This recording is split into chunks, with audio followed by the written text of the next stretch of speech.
For our October Communication Research Colloquium. It's our pleasure to have Dr. Arunima Krishna be our presenter this month.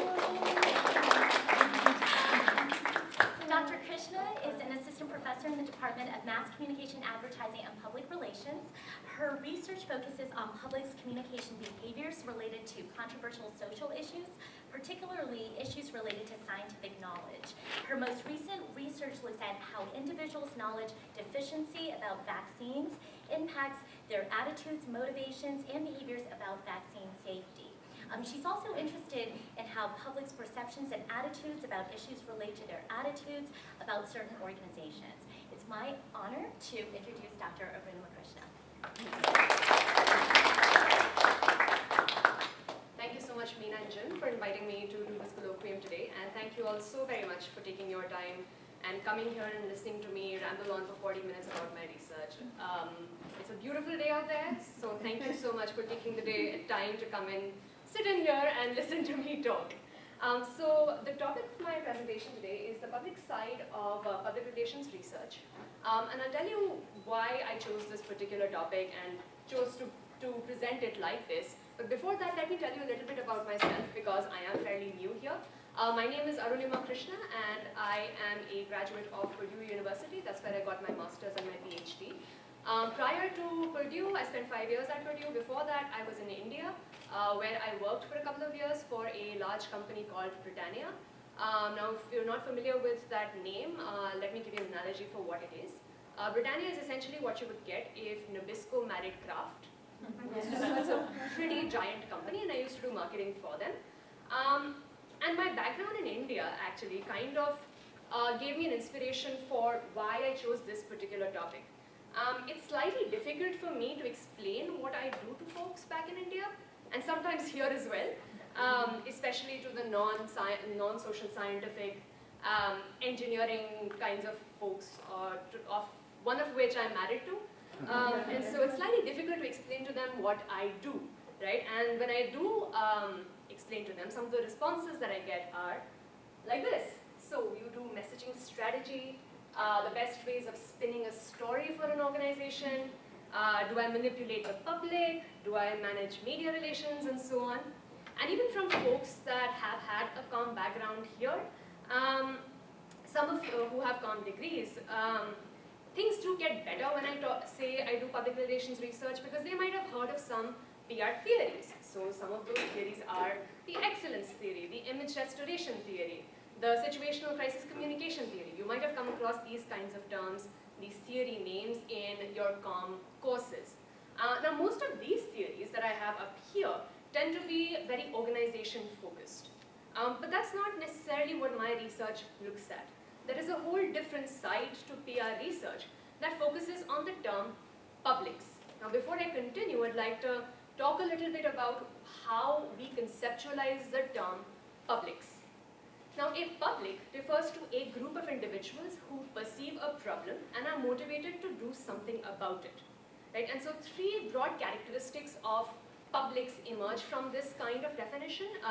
Publics are issue specific, they perceive a problem, and they are motivated to do something about it. What that means is that every single individual sitting in this room right now is a public about various issues and a non-public about various other issues.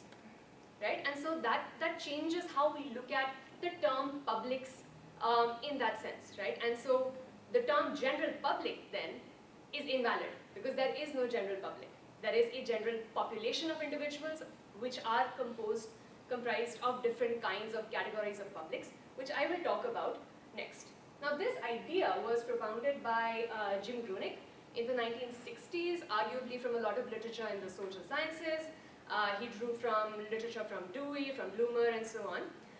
And he continued to theorize about what publics are and developed something called the situational theory of publics.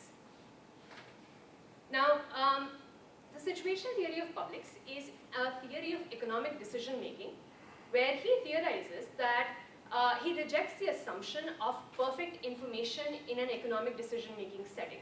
So if you're familiar with economic theory, there is always an assumption of perfect knowledge, that people make decisions in the conditions of perfect knowledge. Grunig rejected that particular assumption and said that no, individuals do not have perfect knowledge, and when individuals perceive that they are faced with a decision and stop to think about it, they perceive few barriers in their way of solving or making that decision and feel involved in that decision, they are likely to actively search for information about that particular issue, and they are likely to passively attend to information about that issue. Which brings us to this model, right? And so this theory states that people who recognize a problem, recognize few barriers in their way of solving the problem, and have a level of involvement in a problem, are likely to engage in communication acquisition behaviors, right? This theory then was part of his dissertation, in fact, in 1966, and since then it has evolved quite a bit. Several scholars have investigated this theory and done several kinds of research, particularly in identifying issue-specific publics. This theory can be used to segment a general population into active publics, aware publics, latent publics, and non-publics. And it also provides a mechanism for organizations, corporations, non-profits, and so on, to monitor publics related to key issues facing them. Right? So it provides an organization with a mechanism to identify which issues are going to become problematic in the future by understanding the perceptions that individuals have about an issue today, right? And continue to monitor them. However, this theory and this theorizing obviously was not without its own set of problems, and so in order to address some of the criticisms that came up about this theory, Kim and Grunig developed the situational theory of problem solving, which constitutes the core of my research really. And so the situational theory of problem solving shifts the focus of the theory, of the situational theory, from being a theory of decision making to being a theory of problem solving. And in doing so, it expands the kinds of communication behaviors that an individual can engage in trying to solve a problem.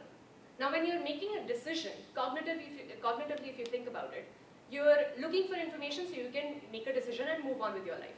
But when you're solving a problem, you're not only likely to look for information, you're also likely to actively select information and actively likely to transmit that information, right? When I say select information, I mean you might accept information that you get from Fox News and reject information that you're getting from MSNBC, right? And that's what I mean by active information selection.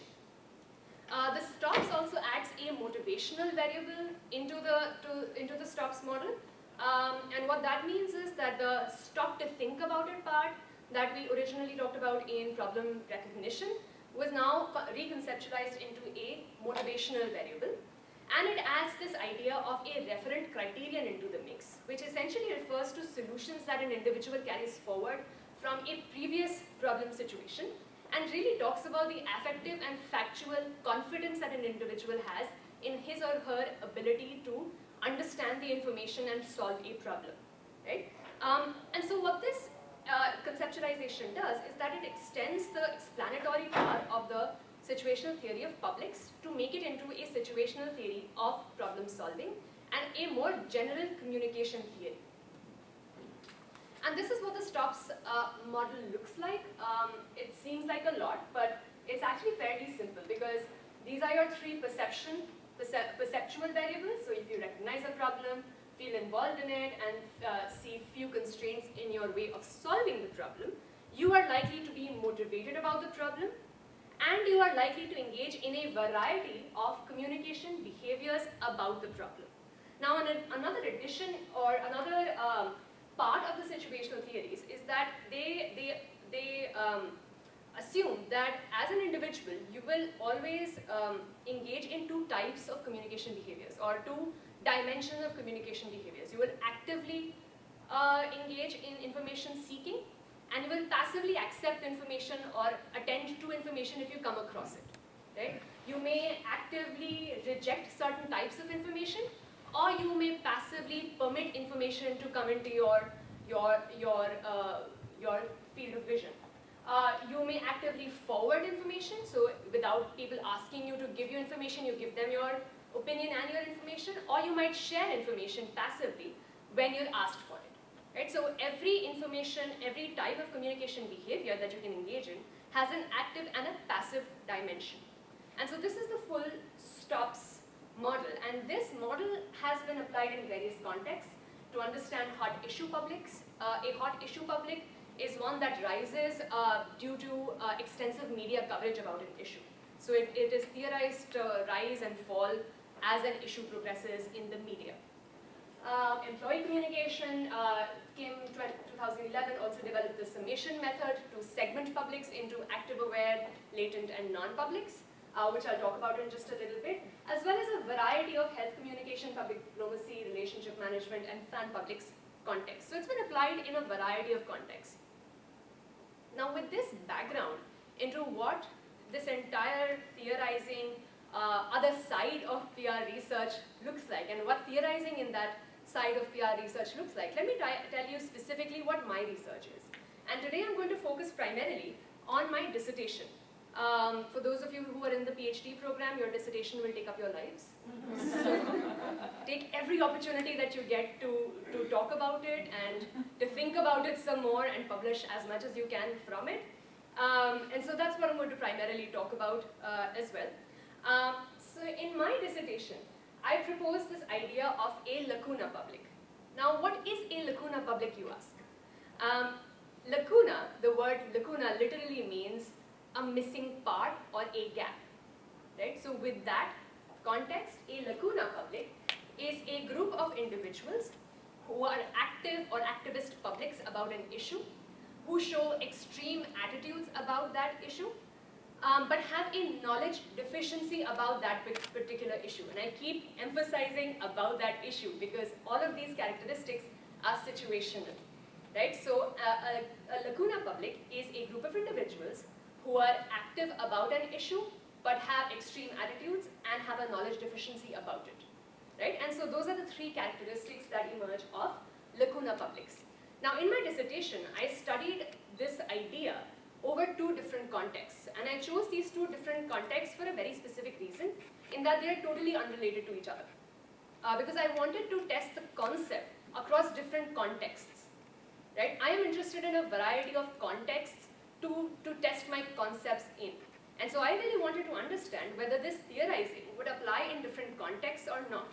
And so I chose these two contexts, which are homonegativity in India and vaccine negativity here in the US. And before I tell you exactly what these two mean and what I mean by homonegativity and vaccine negativity and so on and so forth, let me give you a very brief literature review about what activism and activist publics look like in PR literature.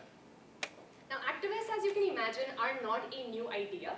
Activism is not a new idea. It's been studied extensively in PR research. However, most PR research tend to treat activists in one of two ways. Either PR research will look at activists as a threat to an organization, or they will tend to look at activist organizations themselves. So GLAAD, PETA, and so on, right? And look at their communication strategies and what they are doing in order to achieve their objectives, right? So for instance, Laurie Grunig defined an activist group as two or more goal-oriented, committed individuals who come together as an organized collective to influence an organization through action in order to bring about political, economic, or social change, right? And this idea has been corroborated across a large amount of PR research that talks about activism and how activist publics communicate about an issue and how organizations and corporations can prevent these activists from becoming a problem for their particular organizations and their functioning, right? However, I argue that this focus on activist organizations might not necessarily encompass every social problem that we're talking about and may create problems for us in the future. Because individuals who display active communication behaviors about an issue may not necessarily organize formally.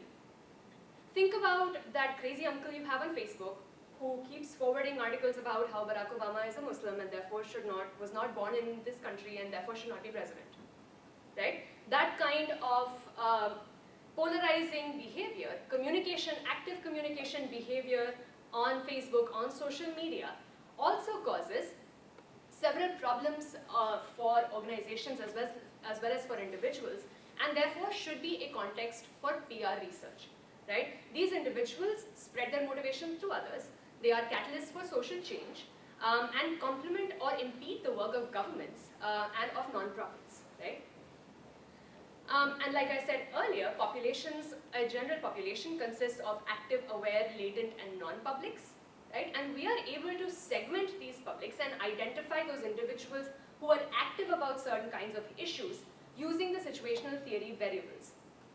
And again, this is why I use the STOPS framework in my research primarily, because not only does it enable me to identify subgroups within a larger population, it also helps me identify what kinds of communication behaviors publics are engaging in about certain socio-political health contexts, right?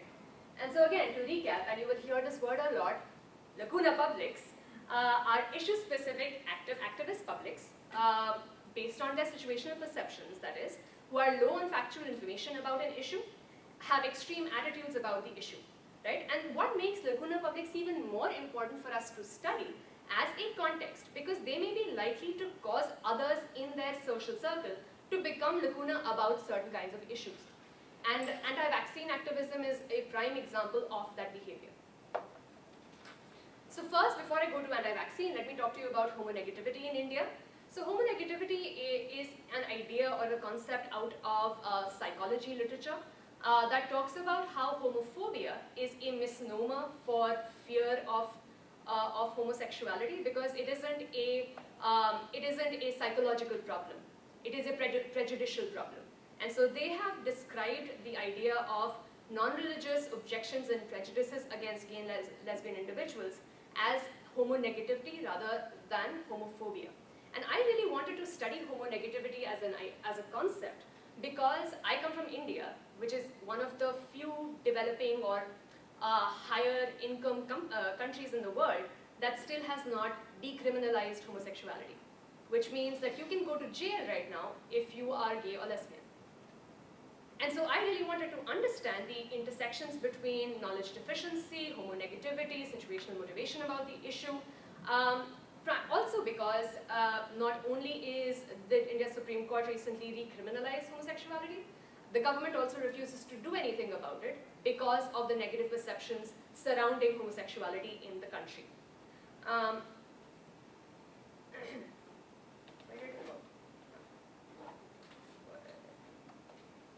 Sorry, I lost my train of thought. Right, so the next context that I wanted to examine was, like I said, vaccine negativity here in the US.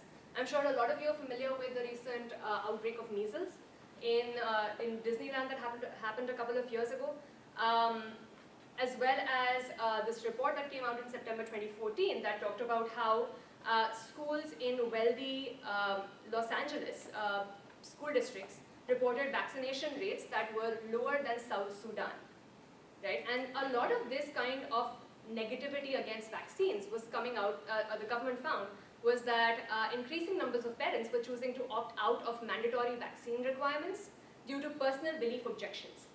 And what they were finding was that a lot of the personal belief objections were stemming from beliefs that the vaccines cause autism, they are unnatural, they are poison, we should not be injecting poison in our children's bodies, they are unsafe, they have too much mercury, and also that the government should not be allowed to impose vaccines on our children, and that parents should have a right to choose whether or not to give their children vaccines or not. Now, just from those 5 features that I've pointed out there, 2 broad categories of vaccine objections kind of emerge.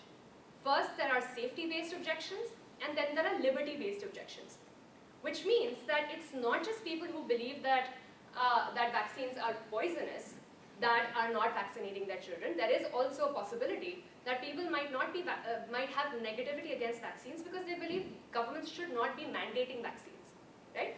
However, no study yet has investigated how these 2 categories operate differently, whether there is a difference between individuals who have safety-related objections versus liberty-based objections, and how knowledge deficiency impacts their decision-making behavior and their communication behaviors about vaccines as an issue in general. And so in this study, I tried to understand these 2 categories separately rather than together. And so the basic objective of this study was to conceptually test this idea of a lacuna public. Now again, lacuna publics are defined by three broad characteristics, but in order to test the conceptual definition of a lacuna public, I asked the broad question, are knowledge deficient, attitude negative individuals more active than those who are not? Right? So I took two of the characteristics and tried to test the differences between individuals with extreme attitudes and knowledge deficiency based on their activeness. And I'll tell you how I did that in a little bit. So in order to test all of my hypotheses and my central question earlier, I designed two different surveys, one that I administered with Indian participants and one that I administered here in the US. I collected my data using Amazon's Mechanical Turk platform, which I'm sure some of you are familiar with. And I collected data. I paid all the participants about $1.50 for their participation. I had an N of 402 for India and 448 for the US. And as you can see, the average age was about the same, which is pretty curious. It probably begs further investigation. Now, in addition to the broad question that I showed you earlier about the conceptual test of lacuna publics, I also wanted to understand the situational and cross-situational variables and factors that affect negative attitudes about vaccines and about homosexuality, and how these attitudes impact motivation, and in doing so impact behavior. And so I conducted a variety of tests, including t-tests, crosstabs, and structural equation modeling. And so for the conceptual test, I used t-tests to test my hypothesis, and I found that, yes indeed, knowledge deficient and homonegative publics were greater in their perceptions, motivations, and communication behaviors than were knowledge deficient and non-homonegative individuals. Similarly, for vaccine individuals or vaccine negative individuals, I found that knowledge deficient and vaccine negative individuals were greater in their perceptions, motivations, and communication behaviors about vaccines as an issue than were knowledge non-deficient and non-vaccine negative individuals. And so the conceptual test of vaccines, lacuna publics, did work in this data. I'm sorry, there are so many negatives, can you parse that for me a little bit, like in a 2x2 table or something, a little descriptive? In other words, there's non-negative, help me there. So if you have a knowledge deficiency about an issue and hold negative attitudes about an issue, you are likely to be active about that issue than other individuals who don't care about the issue, or who are not extremely negative about the issue and who don't have a knowledge deficiency about the issue. Does that help?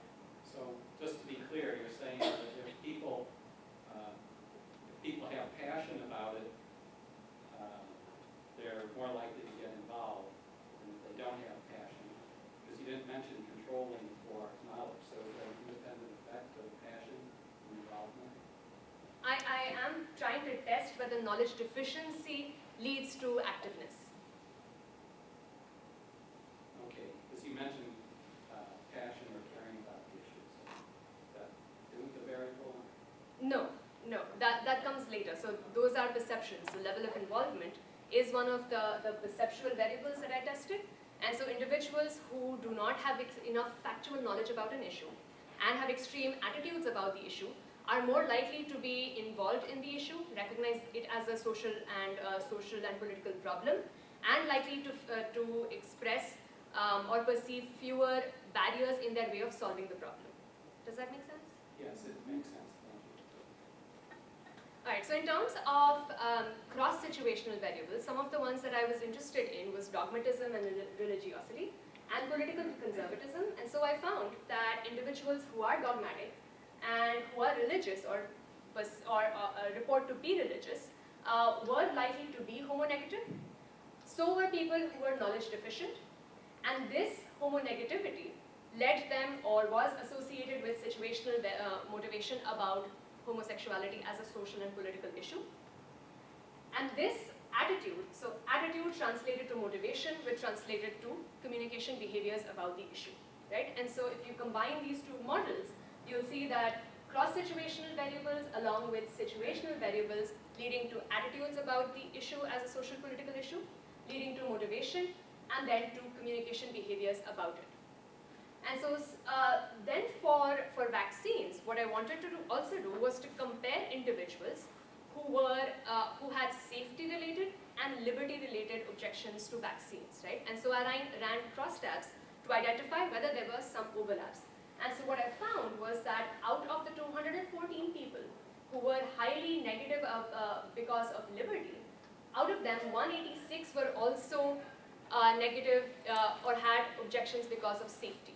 And similarly, 204 individuals had high perceptions of attitudes, safety-related attitudes, of which 186 had also had liberty-related objections. Now, what that essentially means is that any campaign that seeks to address this issue of parents not vaccinating their children cannot just focus on people's objections to it causing autism, or to its safety, or that it's poisonous and so on. Any campaign that does try to address anti-vaccine activism must also address people's objections about governments mandating vaccines as the government's law, right? And then, I'm glad it's clear. One thing that I was very interested in looking at as a cross-situational variable was how trust in various institutions factors into people's likelihood of vaccine negativity, as well as their communication behaviors later. And so what I found was that when it comes to safety, people's lack of trust in the government translates to negativity with relation to safety. Similarly, trust in the pharmaceutical industry and trust in healthcare professionals was associated with vaccine negativity related to safety. Similarly, knowledge deficiency. So if you had less knowledge about vaccines, if you reported less knowledge about vaccines, you were likely to perceive, to have a negative attitude about vaccines, which would lead to situational motivation and lead to behaviors, communication behaviors, and lead to intentions not to vaccinate. Right? So in this model, I studied not just communication behaviors, but also intentions not to vaccinate.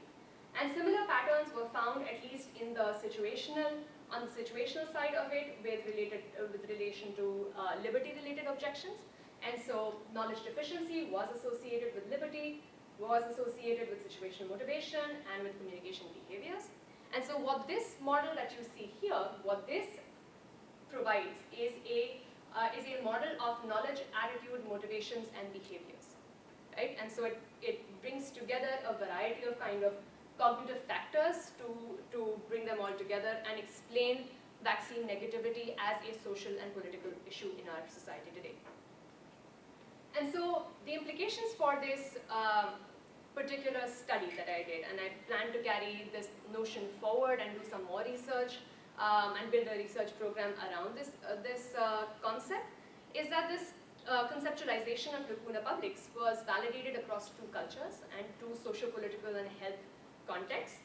I also managed to test a comprehensive model of knowledge, attitude, motivations, and behaviors, and of course there's lots of room for improvement for other cross-situational variables to come in. I also know that this particular concept, the idea of a lacuna public, has implications for various other social, political, and health-related issues that are facing our society today, including climate change, stem cell research, addictions as behavioral versus mental health problems, and so on. Just today, I believe an agency declared, I can't remember what the agency was, but it was declared that addiction is a mental health problem and not a behavioral problem. And so there is a lot of room to understand these misinformation related to these issues in the framework that I have provided today. This concept, this idea of lacuna publics may also help explain deep social divides about certain issues that face our society today, especially after November 8th. That the deep social divides that we will have as a result of this election need to be addressed by scholars across the board. And so I believe this concept will help address some of those. And there is, of course, implications for understanding group polarization and how that happens and how extreme attitudes, negative and positive about issues, can impact communication behaviors about issues and so on. And so I think I'm at exactly 30 minutes, so we have about 30 minutes to talk about, to ask you questions, for me to answer your questions and so on. So thank you so much for giving me this opportunity.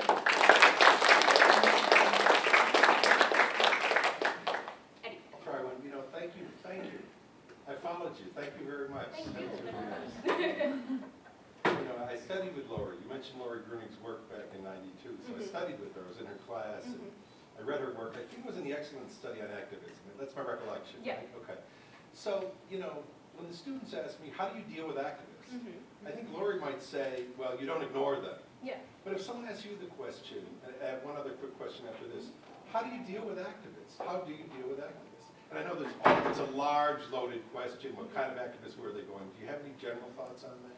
My general thoughts are that, first off, organizations in general must try to establish relationships with their activist publics, whether it's organized activists or it's non-organized activists, the kinds I'm studying.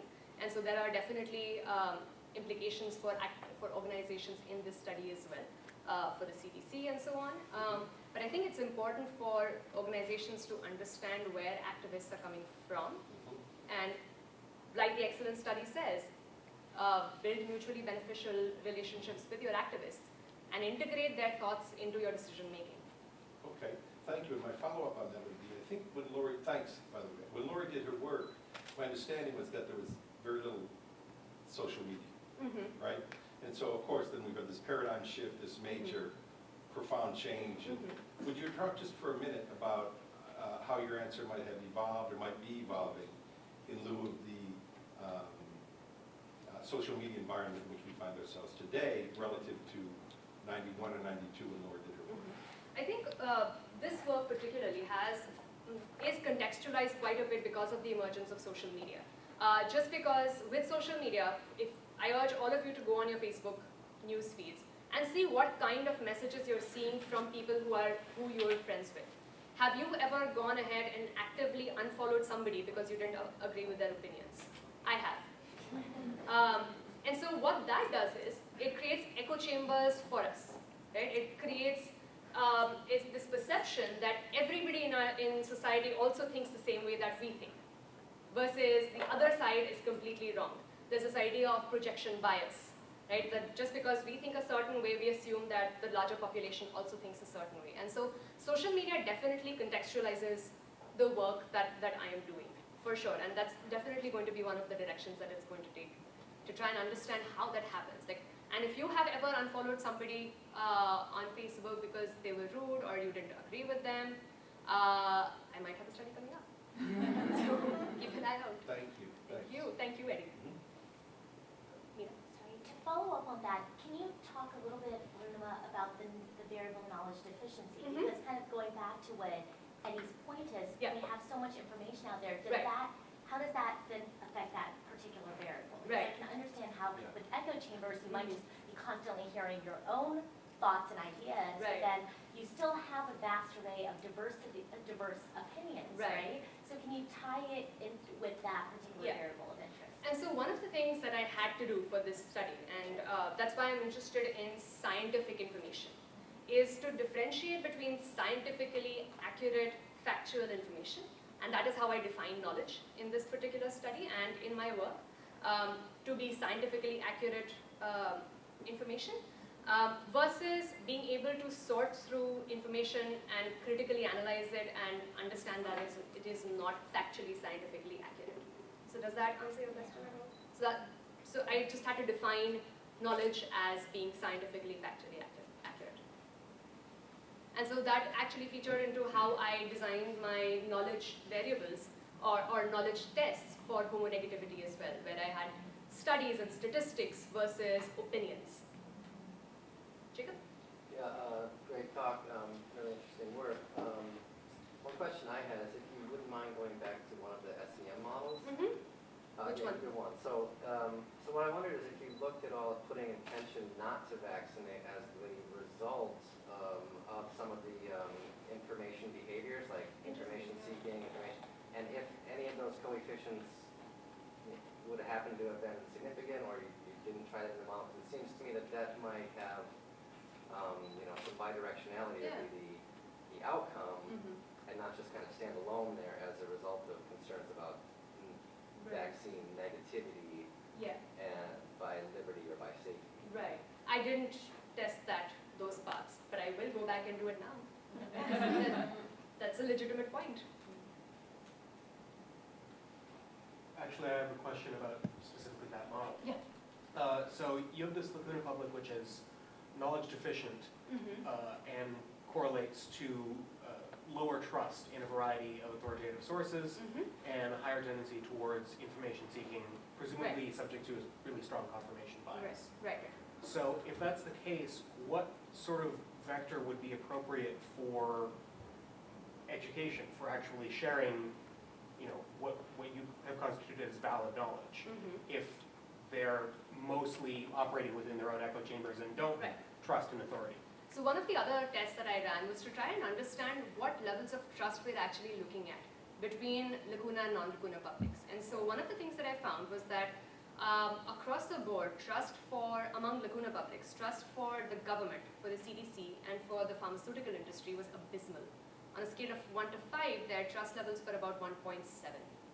And so any information or any campaigns that are completely one way, that are coming from the government, from the CDC, or from the pharmaceutical industry are not going to have as much effectiveness.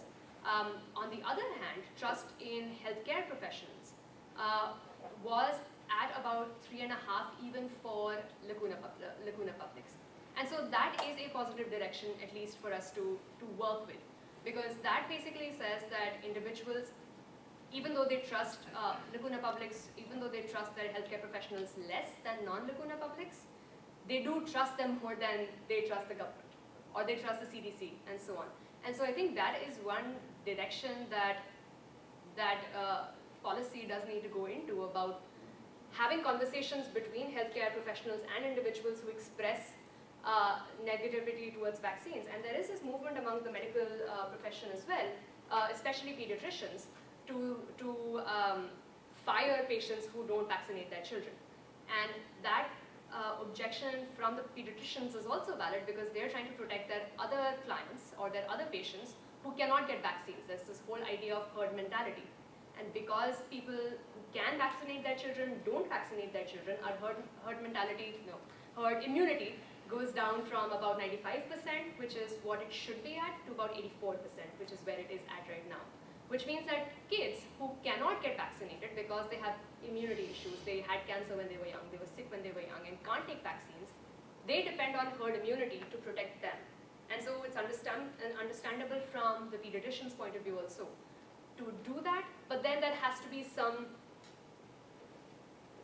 way of the medical professionals also to be able to reach out to individuals who are choosing not to vaccinate their children.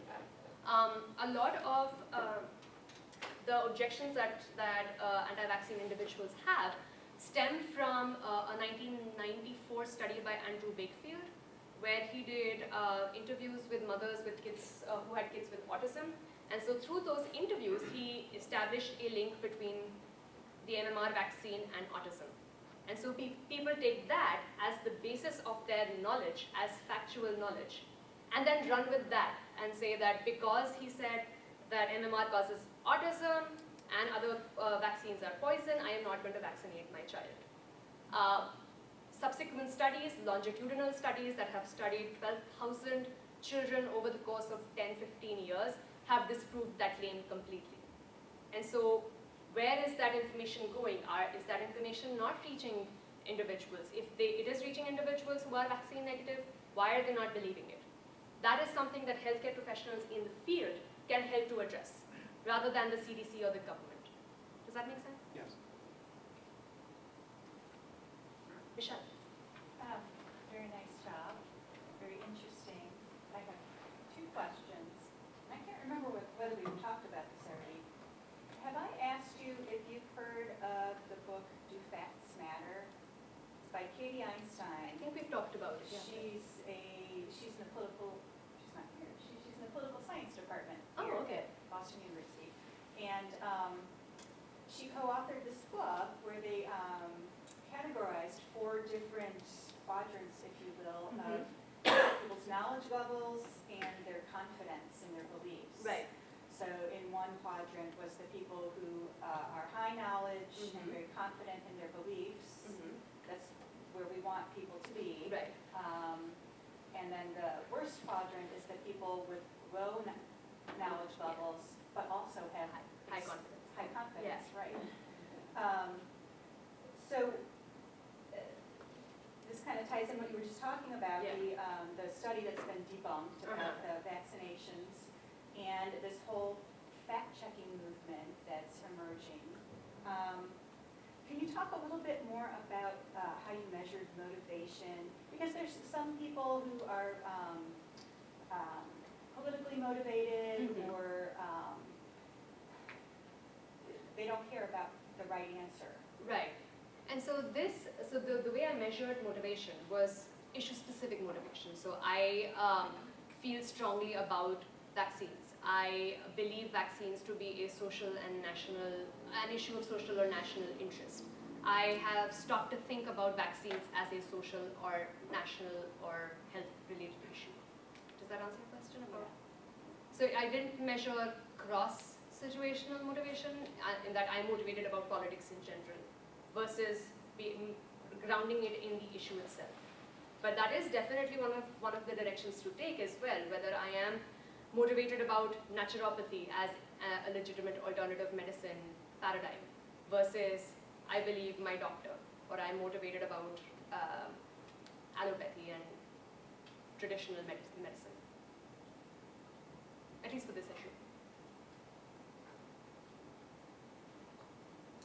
I have a question about these LACUNA publics and kind of what the actions that they take. So I guess I'm wondering and terrified, maybe, just like how much action really happens? Like, is it mostly sharing on social media? Is it like taking to the streets? Is it really trying to advocate? Like, I'm wondering about the level of behavior, and wondering if you looked at that at all. I know maybe not necessarily, but just as an idea. I'm curious. Yeah. So there is this idea of information forwarding, right? So Yeah. information transmission. I did not necessarily test where they're sharing their information or how they're forwarding information, but I did try to identify whether individuals who were LACUNA are more likely to spread their information to others and are motivated about to do so, right?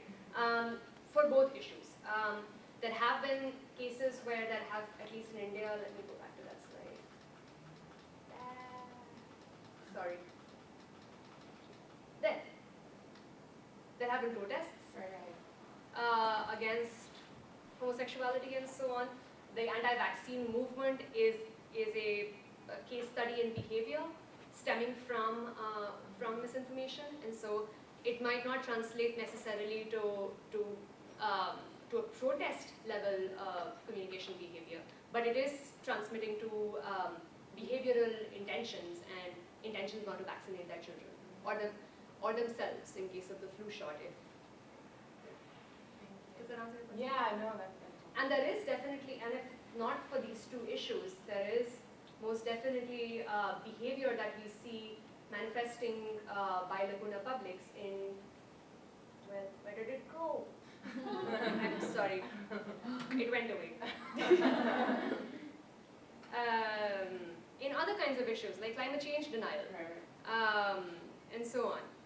Voting behavior, it emerges from voting behavior, as we'll find out on November 8th, hopefully not. Thank you.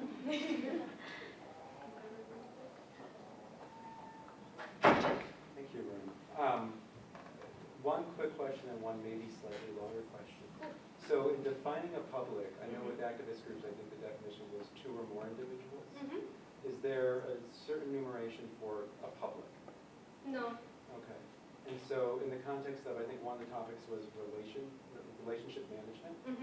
Would that be within the context of a specific relationship or the idea of relationships in general? So could I be a public unto myself versus a partner? Would that be a relationship-specific public?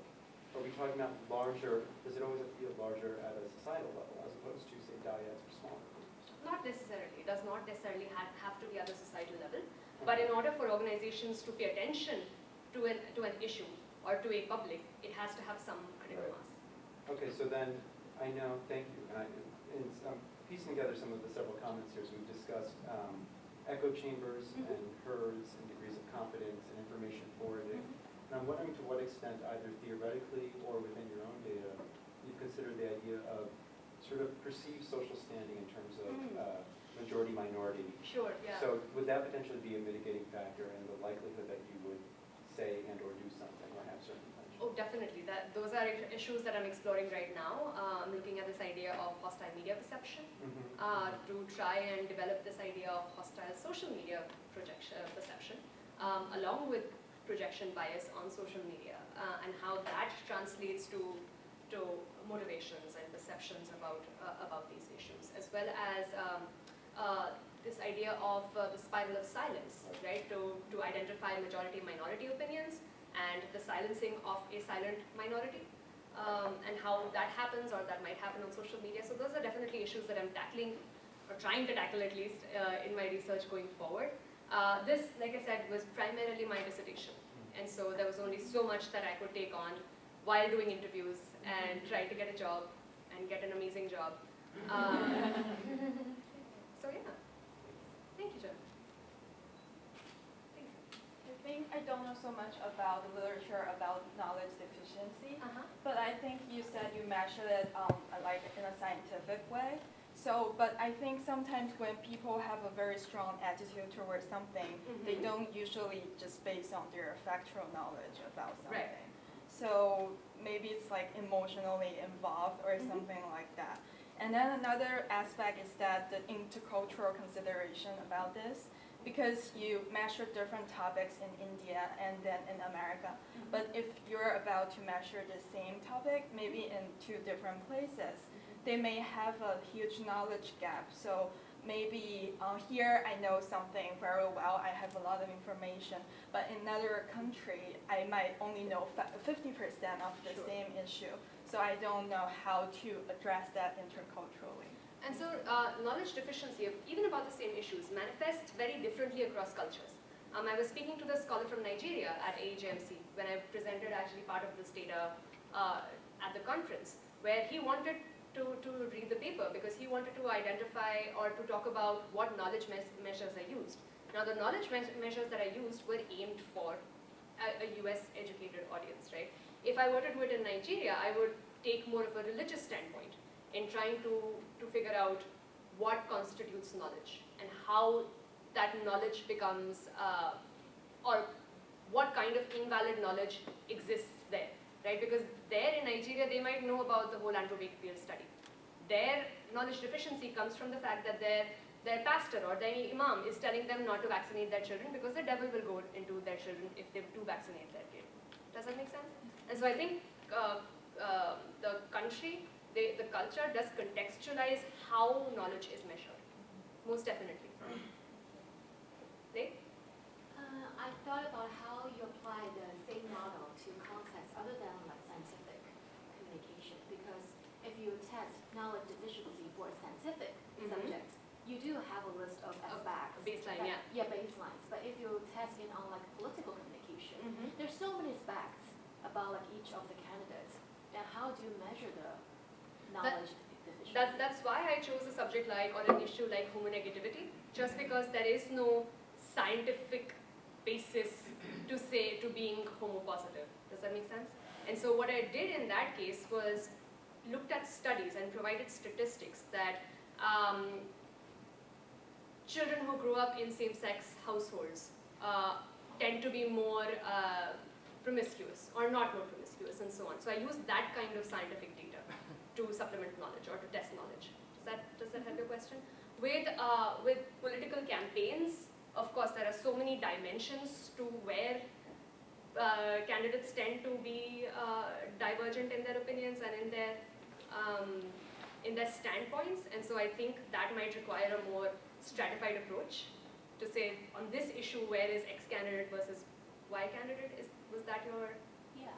So have researchers used a model to test political communication subjects? Not that I know of just yet, but again, my knowledge might be limited in political communication.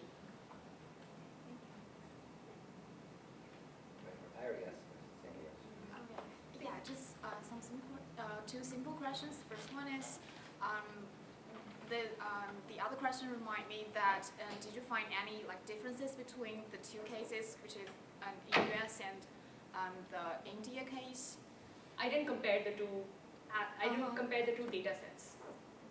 Okay, so yeah, maybe it's an interesting topic to discuss, like difference between two action patterns.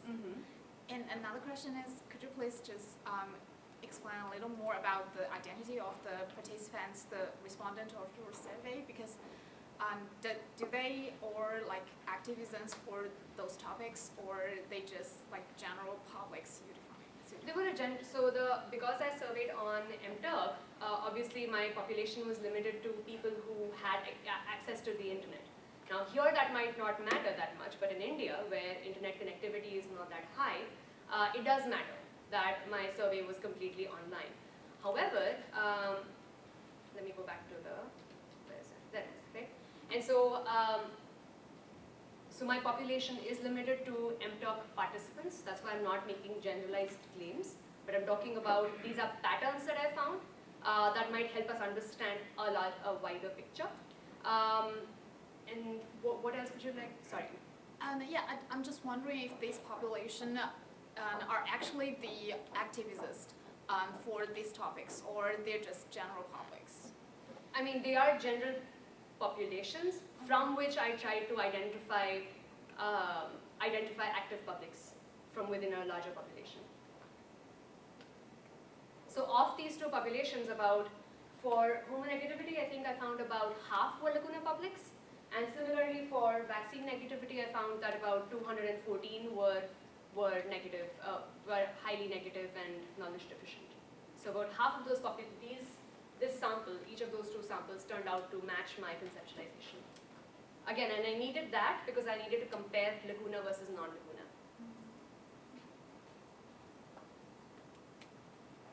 And That's a question. Part of like lacking knowledge. Campaigns like the anti-vaccine movement is putting information out there and saying, you can point to studies. I bet you if I went on and I could look for studies that convince me that I should not vaccinate my children, or I could go and find studies that say that I should. Most people aren't going to read research and see which ones are valid and which ones aren't, and the campaigns are communicating messages that are just throwing out there. So did you have any way of measuring what their level of knowledge was, like in terms of not just getting the wrong information, but getting any information? so the way I measured knowledge deficiency was I had 10 questions or 10 statements which were true-false. Right. So that's how I measured knowledge. So people who were not able to answer about, I think, 6 questions correctly were classified as knowledge deficient. Could you offhand maybe give like a paraphrase a few of the questions to like see what they were, or Which questions? the true-false ones? The true-false ones. The MMR vaccine causes autism was one. 640.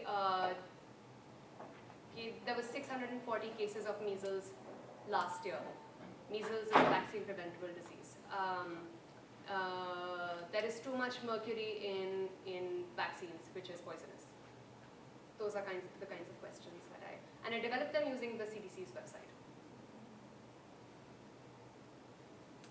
Let's guess. I can't help but to wonder, in the case of homonegativity, whether the so-called facts that you draw on are not political in themselves. In other words, people who do research on this topic in today's world and that get peer-reviewed and so forth often have a certain viewpoint. And when research, if you follow the chronicle of higher ed, that comes in another direction is done, but that isn't supportive of the predominant paradigm, that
Absolutely, and so some of the knowledge metrics that I included also ask things like, or also included a statement like homosexuality is curable, rape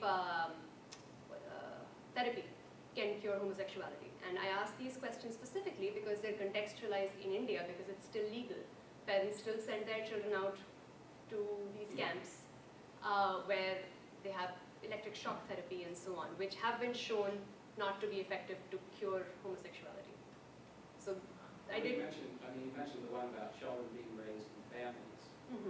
So that is one of those controversial issues where the facts are once again constructed socially, and the evidence in one direction is not promoted. So you're, in a sense, not that every scale is perfect, but it seems that you're loading the dice against the people in this direction. Yeah, but regardless, I mean, over time, we've had all kinds of social issues like this. I mean, if you turn the clock back 30 years, it might have been the tobacco industry and that, smoking wasn't going to kill you, and I mean, that could have been something if you were doing this research Right. 15, 20 years ago. If you turn the clock back even farther, you would have, and there'd be some interesting things like with the role religion is playing in the homosexual debate that goes on now. The religious people didn't get involved in the tobacco thing, and I mean, if truly the body is the temple, they probably should have, and stuff like that. So it's, I think it would be difficult to find a group,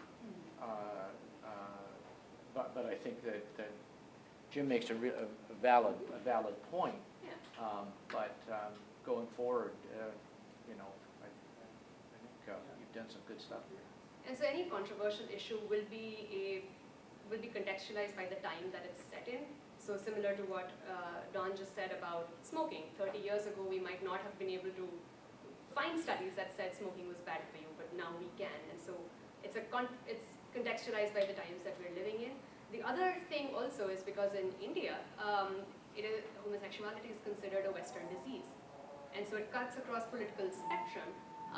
Whether you're liberal, whether you're conservative, whether you're voting for a right-wing party or a left-wing party, doesn't matter. There is a chance that you will believe that homosexuality was brought in by the British to eliminate Indian populations. And that is one of the things that I also tested for. Yeah, so that's a great point, population control. In the 1950s, this was a huge threat. Right. And maybe it still is. But, And that was one of the points that came up about Ebola as well. Yeah, I did also test Ebola in this study about how Ebola was a means of controlling African populations, and that's why people were rejecting treatment, and that it wasn't as invasive as it was, or there weren't as many fatalities. But it turns out that they were. And so how do we address these kinds of misinformation and these kinds of attitudes and lack of factual knowledge is something that hopefully will come out of the work that I will continue to do over the future.